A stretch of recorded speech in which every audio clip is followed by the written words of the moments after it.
Plus two accountancy chapter 2 part 4 ആണ് നമ്മൾ discuss ചെയ്യുന്നത്. ഇവിടെ നമ്മൾ ഡിസ്കസ് ചെയ്യുന്നത് ഇനിയൊരു ക്വസ്റ്റ്യനാണ്. നമ്മൾ ഫ്ലക്ച്വേറ്റിംഗ് ക്യാപിറ്റൽ മെത്തേഡൊക്കെ ആയിരുന്നു കഴിഞ്ഞ ക്ലാസ്സിൽ ഡിസ്കസ് ചെയ്തിരുന്നത്. അതിൻ്റെ ഒരു സിമ്പിളായിട്ടുള്ളൊരു ക്വസ്റ്റ്യൻ ചെയ്തു. അതുപോലെ തന്നെ നമുക്ക് ഈ ഒരു ക്വസ്റ്റ്യനും കൂടെ കംപ്ലീറ്റ് ചെയ്യാം. ഇതിൽ 2 പാർട്ട്നേഴ്സിൻ്റെ ഡീറ്റെയിൽസ് ആണുള്ളത്. അത് വെച്ചിട്ട് നമുക്ക് ക്വസ്റ്റ്യൻ കംപ്ലീറ്റ് ചെയ്യാവുന്നതാണ്. നമുക്ക് ക്വസ്റ്റ്യൻ വായിച്ചു നോക്കാം. Anand and Balan entered into a partnership contributing ₹50,000 and 30,000 respectively. ആനന്ദും ബാലനും ഒരു പാർട്ട്ണർഷിപ്പ് തുടങ്ങിയിട്ടുണ്ട്. അതെങ്ങനെയാണ്? 50,000 30,000 രൂപ അവർ ക്യാപിറ്റലായിട്ട് കോൺട്രിബ്യൂട്ട് ചെയ്തിട്ടാണ് എന്ത് ചെയ്തിട്ടുള്ളത്, കൊണ്ടുവന്നിട്ടുള്ളത്. The decided to share profits and losses in the ratio of 2:1. അവർ പ്രോഫിറ്റും ലോസും ഷെയർ ചെയ്യാൻ ഏത് രീതിയിലാണ് പറഞ്ഞത്? 2:1 പറഞ്ഞത്. അതായത് മൊത്തം പ്രോഫിറ്റിനെ 3 ഭാഗമാക്കും. അതിൽ 2 ഭാഗം ഒരാൾക്കും 1 ഭാഗം മറ്റൊരാൾക്കും. ആനന്ദിന് 2 ഭാഗവും മറ്റേ 1 ഭാഗവും കിട്ടും എന്നുള്ളതാണ്. അപ്പോൾ ഉദാഹരണത്തിന് 1,00,000 രൂപയാണ് പ്രോഫിറ്റ് ഉള്ളതെന്നുണ്ടെങ്കിൽ മൊത്തം പ്രോഫിറ്റായ 1,00,000നെ 3 കൊണ്ട് ഡിവൈഡ് ചെയ്യും. കാരണം 2:1 അല്ലേ. അപ്പോൾ 2 1 കൂട്ടിയിട്ട് 3 കൊണ്ട് ഡിവൈഡ് ചെയ്യും. എന്നിട്ട് 2 ഭാഗം ഒരാൾക്ക് കൊടുക്കും, 1 ഭാഗം മറ്റാൾക്ക് കൊടുക്കും. അതൊക്കെ നമുക്ക് ഡീറ്റെയിൽ ആയിട്ട് എന്ത് ചെയ്യാം, ക്വസ്റ്റ്യൻ ചെയ്യുമ്പം ആൻസർ ചെയ്യുമ്പം പറയാം. Anand was entitled to a salary of ₹5,000 per annum. Anand 5,000 രൂപ സാലറി പ്രതീക്ഷിക്കുന്നുണ്ട്. ഓരോ മാസത്തും അവന് അർഹതപ്പെട്ടിട്ടുണ്ട് 5,000 രൂപ ഒരു വർഷത്തിൽ എന്ന തോതിൽ. Interest on capital was to be provided at the rate of 6% per annum. അവരുടെ ക്യാപിറ്റലിൻ്റെ മേലിൽ 6% ഇൻട്രസ്റ്റ് കൊടുക്കാൻ പറഞ്ഞിട്ടുണ്ട്. ഓക്കെ. അടുത്തത് the drawings of Anand and Balan for the year ending December 31st, 2015 were ₹6,000 and 5,000 respectively. അതായത് അവരുടെ ഡ്രോയിങ്സ് ആനന്ദിൻ്റെത് 6,000 രൂപയും മറ്റാളുടെ ബാലൻറ്റിൻ്റെത് 5,000 രൂപയാണെന്നാണ് പറയുന്നത്. അതുപോലെ interest on drawings Anand ₹300 and Balan ₹200 to be charged. Interest on ക്യാപിറ്റലാണ് പറയുന്നത്, ഇൻട്രസ്റ്റ് ഓൺ ഡ്രോയിങ്സ് ആണ് പറയുന്നത്. അത് 300 ആനന്ദിൻ്റെത്, മറ്റാളത് 200 രൂപയാണ്. ഇനി പറയുന്നത് the profit of the firm after providing for Anand salary, interest on capital and taking into accounts interest on drawings. അതായത് നമുക്ക് തന്നിട്ടുള്ള സാലറിൻ്റെ detail, interest on capital, drawings, അതുപോലെ സാലറി, ഈ കാര്യങ്ങളൊക്കെ കഴിഞ്ഞതിന് ശേഷം പ്രോഫിറ്റ് എന്ന് പറയുന്നത് എത്രയാണ്? 15,000 രൂപയാണ്. എന്നിട്ട് നമ്മളോട് ഫ്ലക്ച്വേറ്റിംഗ് ക്യാപിറ്റൽ മെത്തേഡ് അനുസരിച്ച് നമ്മുടെ ക്യാപിറ്റൽ അക്കൗണ്ട് പ്രിപ്പയർ ചെയ്യാനാണ് പറഞ്ഞിട്ടുള്ളത്. അപ്പോൾ ഇനി നമുക്ക് സൊല്യൂഷൻ പാർട്ടിലേക്ക് പോകാം. സൊല്യൂഷൻ 2 ഇതാണ്, 2 ആളുടെ ഡീറ്റെയിൽ അല്ലേ തന്നിട്ടുള്ളത്. അപ്പോൾ 2 പാർട്ട്നേഴ്സ്, ആനന്ദിൻ്റെ ക്യാപിറ്റൽ അക്കൗണ്ട് ഉണ്ടാക്കണം, അതുപോലെ ബാലൻ്റെ ക്യാപിറ്റൽ അക്കൗണ്ട് ഉണ്ടാക്കണം. ഓക്കെ. അപ്പോൾ നമുക്ക് ഫസ്റ്റായിട്ട് ആനന്ദിൻ്റെ ക്യാപിറ്റൽ അക്കൗണ്ട് എങ്ങനെയെന്ന് നോക്കാം. അതിനുശേഷം ബാലൻ്റെ ക്യാപിറ്റൽ അക്കൗണ്ട് നോക്കാം. അപ്പോൾ നമുക്ക് ആനന്ദിൻ്റെ ക്യാപിറ്റൽ അക്കൗണ്ടിൻ്റെ ഫോർമാറ്റാണ് ഇപ്പോൾ ഈ കാണുന്നത്. Date, particulars, amount, date, particulars, amount. ഇതുപോലെ തന്നെ നമുക്ക് എന്ത് വേണം? ബാലൻ്റെ ക്യാപിറ്റൽ അക്കൗണ്ട് വേണം. അത് നമ്മൾ എന്ത് ചെയ്യുക, കൃത്യമായിട്ട് റെക്കോർഡ് ചെയ്തേക്കുക. ഇനി നമുക്ക് ഫസ്റ്റ് ആനന്ദിൻ്റെ കംപ്ലീറ്റ് ചെയ്തതിന് ശേഷം ബാലൻ്റെ ഡീറ്റെയിൽ എന്ത് ചെയ്യുക, കംപ്ലീറ്റ് ചെയ്യാം.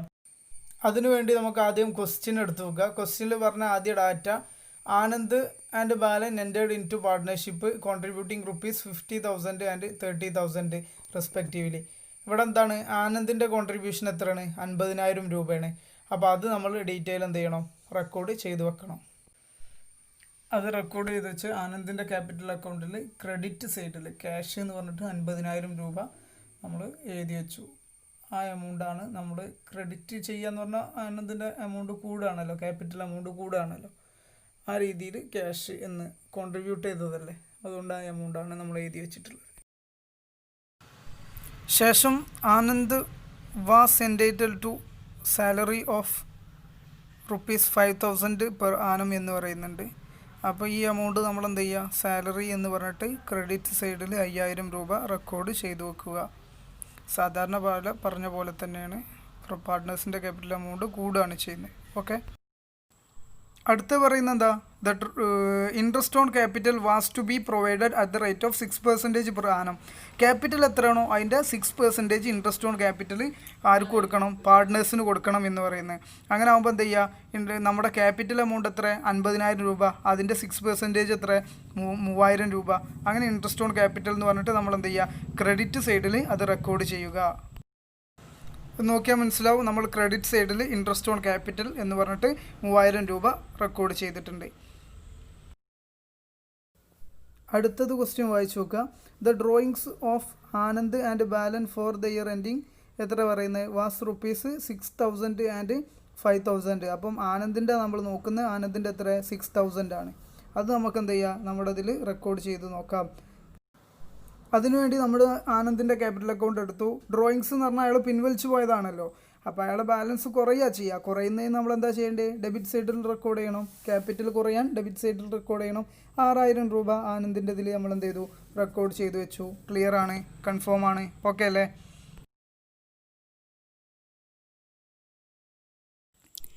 ഇനി അടുത്ത് നോക്കുക, interest on drawings Anand ₹300 and Balan ₹200 to be charged. Interest on drawings എത്ര ചാർജ് ചെയ്യണം, 300ഉം 200ഉം ചാർജ് ചെയ്യണമെന്ന്. അപ്പോൾ അതിന് ആനന്ദിൻ്റെ എത്ര ചാർജ് ചെയ്യേണ്ടത്, ആനന്ദിന് 300 രൂപയെന്ന് ക്വസ്റ്റ്യനിൽ പറഞ്ഞിട്ടുണ്ട്. അപ്പോൾ അത് നമുക്ക് എങ്ങനെ റെക്കോർഡ് ചെയ്യാമെന്ന് നോക്കാം. അങ്ങനെ നമ്മൾ ആനന്ദിൻ്റെ വീണ്ടും ക്യാപിറ്റൽ അക്കൗണ്ട് ആനന്ദിൻ്റെ ഇത് വീണ്ടും എടുത്തു. അങ്ങനെ നമ്മൾ നോക്കുകയാണ്, ഇൻട്രസ്റ്റ് ഓൺ ഡ്രോയിങ്സ് എത്ര രൂപയുണ്ട്, 300 രൂപ നമ്മൾ പറഞ്ഞത്. ഇൻട്രസ്റ്റ് ഓൺ ഡ്രോയിങ്സ് എന്ന് പറഞ്ഞാൽ എന്താ, പാർട്ട്നേഴ്സ് വിടുന്ന് ബിസിനസ്സിൽ നിന്ന് പിൻവലിച്ച് പോയതിന് നമ്മളെന്ത് ചെയ്യാണ്, പാർട്ട്നേഴ്സിൻ്റെ അടുത്ത് നിന്ന് 300 രൂപ ഇൻട്രസ്റ്റ് ചാർജ് ചെയ്യാണ്. അങ്ങനെ ചാർജ് ചെയ്യുമ്പോൾ പാർട്ട്ണറിൻ്റെ ക്യാപിറ്റൽ അക്കൗണ്ട് കുറയുക ചെയ്യുക അല്ലേ. ആ കുറയുന്നത് നമ്മൾ എന്ത് ചെയ്യണം, ഡെബിറ്റ് സൈഡിൽ റെക്കോർഡ് ചെയ്യണം. അത് നമ്മൾ കൃത്യമായിട്ട് റെക്കോർഡ് ചെയ്ത് വെച്ചിട്ടുണ്ട്, ഓക്കെ അല്ലേ. അടുത്തത് ക്വസ്റ്റ്യൻ്റെ ഭാഗം നോക്കുക. The profit of the firm after providing and salary, interest on capital, interest on drawings എല്ലാം കഴിഞ്ഞതിന് ശേഷം പ്രോഫിറ്റ് എത്ര, 15,000 രൂപയാണ് എന്നാണ് പറയുന്നത്. 15,000 രൂപ എന്ത് ചെയ്യണം, അപ്പോൾ ആ പാർട്ട്നേഴ്സിന് നമ്മൾ എന്ത് ചെയ്യണം, ഡിവൈഡ് ചെയ്ത് കൊടുക്കണം. അതെങ്ങനെ ഡിവൈഡ് ചെയ്ത് കൊടുക്കുക, നമുക്ക് നോക്കാം. 15,000 രൂപ പ്രോഫിറ്റ് ഉണ്ട്. അതിന് എങ്ങനെയാണ് ഇവരുടെ ഇടയിൽ നമ്മൾ പ്രോഫിറ്റ് ഷെയർ ചെയ്യുക, 2:1. അതായത് മൊത്തം പ്രോഫിറ്റിനെ 2:1, 2 ഭാഗം ആർക്ക് വേണ്ടിയിട്ടുള്ള, ആനന്ദിന് വേണ്ടിയിട്ടുള്ളതാണ്. ബാക്കി ഒരു ഭാഗം ആർക്ക് വേണ്ടിയിട്ടുള്ളതാണ്, ബാലന് വേണ്ടിയിട്ടുള്ളതാണ്. അപ്പോൾ മൊത്തം പ്രോഫിറ്റിന് എത്ര ഭാഗമാക്കണം, 2ഉം 1ഉം, മൊത്തം 3 ഭാഗമാക്കണം. അതിൽ 2 ഭാഗം ആർക്ക് കൊടുക്കും, ആനന്ദിന് കൊടുക്കും. ബാക്കി ഒരു ഭാഗം ബാലന് കൊടുക്കും. എങ്ങനെ കാൽക്കുലേഷൻ ശ്രദ്ധിക്കുക, 15,000 ഇൻറ്റു 2/3 എന്ന് അടിച്ചാൽ ആനന്ദിൻ്റെ കിട്ടും. പിന്നെ ബാലൻ്റെ കിട്ടണമെന്നുണ്ടെങ്കിലോ 15,000 ഇൻറ്റു 1/3 ചെയ്താലും കിട്ടും. ഓക്കെ, ഈ രീതിയിലാണ് ചെയ്യേണ്ടത്. അപ്പം നമുക്കത് കാൽക്കുലേഷൻ ഒന്ന് നമ്മുടെ അക്കൗണ്ടിൽ എങ്ങനെ ചെയ്യാമെന്നുള്ളതൊന്ന് നോക്കാം. ഇതാ ക്രെഡിറ്റ് സൈഡിൽ പ്രോഫിറ്റ് കൂടുക എന്ന് പറഞ്ഞാൽ പാർട്ട്നേഴ്സിൻ്റെ ക്യാപിറ്റൽ എന്ത് ചെയ്യാണ്, കൂടുക ചെയ്യുക. അത് പാർട്ട്നേഴ്സിനുള്ളതാണല്ലോ പ്രോഫിറ്റ്. അപ്പോൾ നമ്മൾ എന്ത് ചെയ്തു, ആ കാൽക്കുലേഷൻ അതുപോലെ കൊടുത്തു. ക്രെഡിറ്റ് സൈഡിൽ അതാ കാണുന്നു, നമ്മൾ നേരത്തെ കാൽക്കുലേറ്റ് ചെയ്ത അതേ എമൗണ്ട് 15,000 ഇൻറ്റു 2/3 ആരതാ, ആനന്ദിൻ്റെതാണ്. ഓക്കെ അല്ലേ. 10,000 രൂപ നമ്മൾ ക്രെഡിറ്റ് സൈഡിൽ റെക്കോർഡ് ചെയ്തു വെച്ചു. ഇതോടുകൂടെ ക്വസ്റ്റ്യനിൽ തന്നിട്ടുള്ള എല്ലാ ട്രാൻസാക്ഷൻസും നമ്മൾ റെക്കോർഡ് ചെയ്ത് വെച്ച് കഴിഞ്ഞു അല്ലേ, റെക്കോർഡ് ചെയ്ത് വെച്ച് കഴിഞ്ഞു.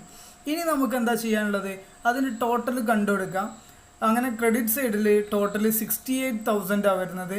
എന്നാൽ നമ്മുടെ ഡെബിറ്റ് സൈഡിൽ അത്ര എമൗണ്ട് വരുന്നില്ല. അപ്പോൾ ബാലൻസ് ക്യാരി ഡൗൺ എന്ന് പറഞ്ഞിട്ട് ബാലൻസ് 61,700, 61,700 നമ്മൾ എന്ത് ചെയ്യും, ഡെബിറ്റ് സൈഡിൽ റെക്കോർഡ് ചെയ്യും. അത് നമ്മൾ നെക്സ്റ്റ് ഇയറിൽ എന്ത് ചെയ്യും, ക്യാരി ഫോർവേഡ് ചെയ്ത് ആ എമൗണ്ട് നെക്സ്റ്റ് ഇയറിൽ ബ്രോഡ് ഫോർവേഡ് ചെയ്തിട്ട് എന്ത് ചെയ്യും, 61,700, 61,700 കൃത്യമായിട്ട് റെക്കോർഡ് ചെയ്ത് വെക്കും. ഇതോടുകൂടി ആനന്ദിൻ്റെ അക്കൗണ്ട് നമ്മൾ എന്ത് ചെയ്തു, കംപ്ലീറ്റ് ചെയ്ത് കഴിഞ്ഞു. ഇനി നമുക്ക് ബാലൻ്റെ അക്കൗണ്ട് കൂടെ ഇതുപോലെ കംപ്ലീറ്റ് ചെയ്യാനുണ്ട്. അപ്പോൾ ഇനി ബാലൻ്റെ അക്കൗണ്ട് ആരാ കംപ്ലീറ്റ് ചെയ്യുക, ബാലൻ്റെ അക്കൗണ്ട് നിങ്ങൾ സ്വന്തമായിട്ട് കംപ്ലീറ്റ് ചെയ്യുക. വളരെ സിമ്പിൾ അല്ലേ. ബാലൻ്റെ ഡീറ്റെയിലുകൾ എടുത്തു നോക്കുക. കോൺട്രിബ്യൂഷൻ എത്ര ഉണ്ട്, 30,000 ഉണ്ട്. അതിൻ്റേതായ സ്ഥലത്ത് റെക്കോർഡ് ചെയ്യുക. പിന്നെ ഏതാ ഉള്ളത്, പിന്നെ നമ്മളോട് പറഞ്ഞ 2:1 ഷെയർ ചെയ്യുന്നില്ല, അത് നമ്മൾ ലാസ്റ്റ് എടുക്കും, നമുക്ക് ആവശ്യമുണ്ടത്. ഓക്കെ, അതുപോലെ തന്നെ പിന്നെ ബാലനുമായി ബന്ധപ്പെട്ട ബാക്കി എന്ത് ഡീറ്റെയിൽസാണ് തന്നിട്ടുള്ളത്, സാലറി ബാലൻ ഉണ്ടോ, ഏയ് ബാലന് സാലറി ഇല്ല, ആനന്ദിന് മാത്രമേ സാലറി ഉള്ളൂ. അത് 5,000 നമ്മൾ ഓൾറെഡി ചെയ്തതാണ്. ഇൻട്രസ്റ്റ് ഓൺ ക്യാപിറ്റൽ പറയുന്നുണ്ട്, അത് ആർക്കെന്ന് പറയുന്നുണ്ടോ? അത് 2 പേർക്കുണ്ട്. ഒരാൾക്ക് മാത്രം ഇൻട്രസ്റ്റ് ഓൺ ക്യാപിറ്റൽ കൊടുക്കുന്നത് ശരിയാണോ? അല്ലല്ലോ, 2 പേർക്കുണ്ട്. നമ്മൾ ഇൻട്രസ്റ്റ് ഓൺ ക്യാപിറ്റൽ പ്രൊവൈഡ് ചെയ്യണമെന്നേ പറഞ്ഞിട്ടുള്ളൂ. അപ്പോൾ 2 പേർക്കും വേണം. അപ്പോൾ ബാലൻ എത്ര നമ്മൾ കൊടുക്കുക? ആനന്ദിന് നമ്മൾ കണ്ടത് എങ്ങനെയായിരുന്നു? 50,000 ഇൻറ്റു 6% കണ്ടിരുന്നത്. 50,000 ഇൻറ്റു 6%, 6/100 കണ്ടിരുന്നു. അങ്ങനെയാണെങ്കിൽ ബാലൻ്റെത് എങ്ങനെയാണ് കാണുക? 30,000 ഇൻറ്റു 6/100 ചെയ്ത് കഴിഞ്ഞാൽ നമുക്ക് എന്ത് കിട്ടും? ബാലൻ്റെ ഇൻട്രസ്റ്റ് ഓൺ ക്യാപിറ്റൽ കിട്ടും. അത് കഴിഞ്ഞു. അത് നമ്മൾ എവിടെ റെക്കോർഡ് ചെയ്യുക? ബാലന് കിട്ടാനുള്ളതല്ലേ. ബാലന് കിട്ടുക എന്ന് പറഞ്ഞാൽ ബാലൻ്റെ ക്യാപിറ്റൽ കൂടെയല്ലേ ചെയ്യുക. അപ്പോൾ നമ്മളിവിടെ റെക്കോർഡ് ചെയ്യുക, അത് അതിൻ്റേതായ സ്ഥലത്ത് റെക്കോർഡ് ചെയ്യും. നിങ്ങൾ സ്വന്തമായിട്ട് ചെയ്ത് നോക്കണ്ടേ. അടുത്തത് എന്താണ്? ഡ്രോയിങ്സ് ആണ്. ആനന്ദിൻ്റെയും ബാലൻ്റെയും ഡ്രോയിങ്സ് തന്നിട്ടുണ്ട്. ബാലൻ്റെ ഡ്രോയിങ്സ് എത്ര? 5,000 രൂപയാണ്. അത് നമ്മൾ ഏത് ഭാഗത്താണ് റെക്കോർഡ് ചെയ്യുക? അത് നമ്മളെപ്പോഴും റെക്കോർഡ് ചെയ്യുക എന്ന് പറയുന്നത് ക്യാപിറ്റൽസ് കുറയല്ലേ ചെയ്യുക. ക്യാപിറ്റൽ കുറയുക, ഡ്രോയിങ് നടത്തി കഴിഞ്ഞാൽ, വിഡ്രോ നടത്തി കഴിഞ്ഞാൽ ക്യാപിറ്റൽ കുറയല്ലേ ചെയ്യുക. ക്യാപിറ്റൽ കുറയുമ്പോൾ ഡെബിറ്റ് ആണോ ക്രെഡിറ്റ് ആണോ നമുക്ക് ഓർമ്മയല്ലേ, അതിനനുസരിച്ച് കറക്റ്റ് റെക്കോർഡ് ചെയ്യുക. അടുത്ത എന്താ പറയുന്നത്? ഇൻട്രസ്റ്റ് ഓൺ ഡ്രോയിങ്സ് ഉണ്ട്. പാർട്ട്നേഴ്സ് പിൻവലിച്ചതിൻ്റെ മേലിൽ, ഡ്രോയിങ്സ് നടത്തിയതിൻ്റെ മേലിൽ, വിഡ്രോവൽസിൻ്റെ മേലിൽ നമുക്ക് എന്തുണ്ട്? ഇൻട്രസ്റ്റ് ചാർജ് ചെയ്യുന്നുണ്ട്. അത് പാർട്ട്നേഴ്സ് ഫേമിന് കൊടുക്കുക ചെയ്യേണ്ടത്. അവർ പിൻവലിച്ചതിന് അവർക്ക് എന്ത് ചെയ്യണം? അവർ ഫേമിന് ഇൻട്രസ്റ്റ് കൊടുക്കണം. അങ്ങനെ ഇൻട്രസ്റ്റ് കൊടുക്കുന്ന എത്ര രൂപയാണ്? 200 രൂപയാണ്. അപ്പോൾ എന്താണ്? ക്യാപിറ്റൽ കുറയാണോ ചെയ്യുക കൂടുകയാണോ ചെയ്യുക? അത് ഫേമിന് കൊടുക്കേണ്ടതാണ്. ഫേം ഇങ്ങോട്ട് തരുന്നതാണോ? അല്ല, ഫേമിന് കൊടുക്കാനുള്ളതാണ്. അപ്പോൾ എന്താണ്? ക്യാപിറ്റൽ കുറയാണ് ചെയ്യുക. അപ്പോൾ നമ്മളത് ഡെബിറ്റ് സൈഡിൽ റെക്കോർഡ് ചെയ്യുക. അതിന് ശേഷം പിന്നെ എന്താ പറയുന്നത്? പിന്നെ ഡാറ്റകളൊന്നുമില്ല, ഒരു ഡാറ്റ മാത്രമേ ഉള്ളൂ. ഫേമിൻ്റെ പ്രോഫിറ്റ് എന്ന് പറയുന്നത് 15,000 ആണ്. ഫേമിൻ്റെ പ്രോഫിറ്റ് 15,000 ആണ്. അതിൽ ബാലൻ എത്ര ഉള്ളത്? ബാലന് 1 ആണ്. അതായത് 2:1 ആണ് നമ്മൾ പറഞ്ഞത്. ആനന്ദിൻ്റെയും ബാലൻ്റെയും തമ്മിലുള്ള റേഷ്യോ. അപ്പോൾ 1 ആണ് എന്ത് ചെയ്യുന്നത്? ബാലന് കിട്ടുക. അപ്പോൾ നമ്മൾ 15,000 ഇൻറ്റു 1/3, ടോട്ടൽ എത്രയാണ്? 3 ഉണ്ട്. അതെങ്ങനെ കിട്ടിയേ? 2:1 എന്ന് പറഞ്ഞാൽ ടോട്ടൽ എത്രയാണ്? 3 ആണ്. 2ഉം 1ഉം തമ്മിൽ കൂട്ടിയിട്ട് അങ്ങനെ നമ്മൾ എന്ത് ചെയ്യൂ? 15,000 ഇൻറ്റു 1/3 എന്ന് നമ്മൾ ടൈപ്പ് ചെയ്യുമ്പോൾ, അല്ലെങ്കിൽ നമ്മൾ കാൽക്കുലേറ്റ് ചെയ്യുമ്പോൾ നമുക്ക് എത്ര രൂപ കിട്ടും? നമുക്ക് കിട്ടുന്നത് 15,000 ഇൻറ്റു 1/3. 15,000 നമ്മൾ 3 കൊണ്ട് ഡിവൈഡ് ചെയ്തിട്ട് 1 കൊണ്ട് ഗുണിച്ച് കഴിഞ്ഞാൽ നമുക്ക് കിട്ടുന്ന 5,000 രൂപയാണ്. അത് നമ്മൾ എന്ത് ചെയ്യും? ബാലനും ഷെയർ ഓഫ് പ്രോഫിറ്റ് കൊടുക്കും. ഇതോടുകൂടി നമ്മൾ ടോട്ടൽ ക്രെഡിറ്റ് സൈഡൊക്കെ ടോട്ടൽ ചെയ്യുമ്പോൾ നമുക്ക് ലാസ്റ്റ് ബാലൻസ് ക്യാരി ഡൗൺ കിട്ടും. ആ എമൗണ്ട് പിറ്റത്തെ വർഷം നമ്മൾ ബ്രോ ഡൗൺ ചെയ്ത് കൊണ്ടുവന്ന് വെക്കും. ഇതിൻ്റെ ബാക്കി നിങ്ങൾ സ്വന്തമായിട്ട് ചെയ്യുക. ഇതോടുകൂടെ ഫ്ലക്ച്വേറ്റിംഗ് മെത്തേഡ് അനുസരിച്ചിട്ടുള്ള നമ്മുടെ ക്വസ്റ്റ്യൻ തൽക്കാലം ഇവിടെ അവസാനിപ്പിക്കുകയാണ്. ഇനി നമുക്ക് അടുത്ത ക്ലാസ്സിൽ ഫിക്സഡ് ക്യാപിറ്റൽ മെത്തേഡ് അനുസരിച്ചിട്ടുള്ള ക്വസ്റ്റ്യൻസ് ചെയ്യാം. അതോടുകൂടെ ഫിക്സഡും ഫ്ലക്ച്വേറ്റിംഗ് തമ്മിലുള്ള ഡിഫറൻസ് ഒക്കെ നമുക്ക് എന്ത് ചെയ്യാം? ചർച്ച ചെയ്യാം. നിങ്ങൾ എന്താ ചെയ്യേണ്ടത്? എല്ലാം കംപ്ലീറ്റ് ചെയ്തതിന് ശേഷം എനിക്ക് വാട്സപ്പിൽ കൃത്യമായിട്ട് ഷെയർ ചെയ്യാം. ഓക്കെ, ഇതോടുകൂടെ നമ്മുടെ ഇന്നത്തെ ക്ലാസ് നമ്മൾ അവസാനിപ്പിക്കുകയാണ്.